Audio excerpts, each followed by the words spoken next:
بہت سارے سالکین بھی نیکیاں کر لیتے ہیں، گناہ سے نہیں بچتے۔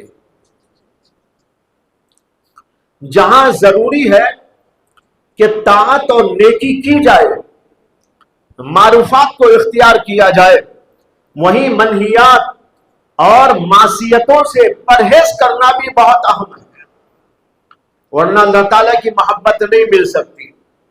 حضرت حکیم اختر صاحب نور اللہ مرقدہ فرمایا کرتے تھے کہ نیکی تو سب کرتے ہیں، ولی و غیر ولی دونوں، لیکن گناہ سے بچنا صرف اولیاء کا کام ہے۔ گناہ سے بچنا صرف اولیاء اللہ کا کام ہے۔ ان اولیاءہ الا المتقون، اللہ کے ولی کوئی نہیں مگر وہ جو متقی ہو۔ متقی کے معنی گناہ سے بچنے والے۔ رہی نیکی تو آپ دیکھتے ہیں گناہ کرنے والے بھی نماز پڑھ لیتے ہیں، نماز کیا ذکر بھی کر لیتے ہیں، تسبیحات بھی پڑھ لیتے ہیں اور عبادتیں بھی کر لیتے ہیں، کبھی کبھی تہجد میں بھی اٹھ جاتے ہیں۔ تو معلوم ہوا نیکی کرنا تو مشترک عبادت ہے، اچھے برے سب کر لیتے ہیں، لیکن گناہ سے تو صرف ولی اللہ بچتے ہیں۔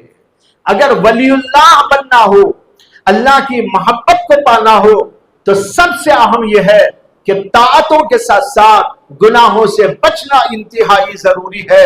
بغیر اس کے کوئی اللہ کا ولی کبھی نہیں بن سکتا ہے۔ یہ ہوئی معصیت کی بات۔ علامہ نے یہاں پر اسی کے ساتھ کچھ اور باتیں ذکر کی ہیں۔ کہتے ہیں کہ معصیت سے مراد ظاہری اور باطنی اور صغیرہ اور کبیرہ سب مراد ہے۔ معصیت اور گناہ چار قسم کے ہوتے ہیں، ایک ظاہری گناہ ہوتے ہیں، ایک باطنی گناہ، دوسرے صغیرہ کچھ ہوتے ہیں، کبیرہ کچھ۔ علامہ کہتے ہیں تمام قسم کے گناہوں سے بچنا اللہ کی محبت کے لیے ضروری ہے۔ بعض لوگ یہ سمجھتے کہ ہم تو صغیرہ ہی گناہ کر رہے ہیں۔ علامہ کہتے ہیں صغیرہ بھی چھوڑو، کبیرہ بھی چھوڑو، ظاہری گناہ بھی چھوڑو، باطنی گناہ بھی چھوڑو۔ اللہ نے قرآن میں فرمایا وَذَرُوا ظَاهِرَ الْإِثْمِ وَبَاطِنَهُ، ظاہری اور باطنی دونوں قسم کے گناہوں کو چھوڑو۔ اور صغیرہ و کبیرہ دونوں کو چھوڑ دینا ضروری ہے، اس سے کہ صغیرہ کو ہم جو صغیرہ سمجھتے ہیں وہ صغیرہ سمجھنے سے وہ کبیرہ ہو جاتا ہے۔ یہاں علامہ نے اس کی بحث کی ہے، میں اس کو تھوڑا سا سمجھا دوں گا۔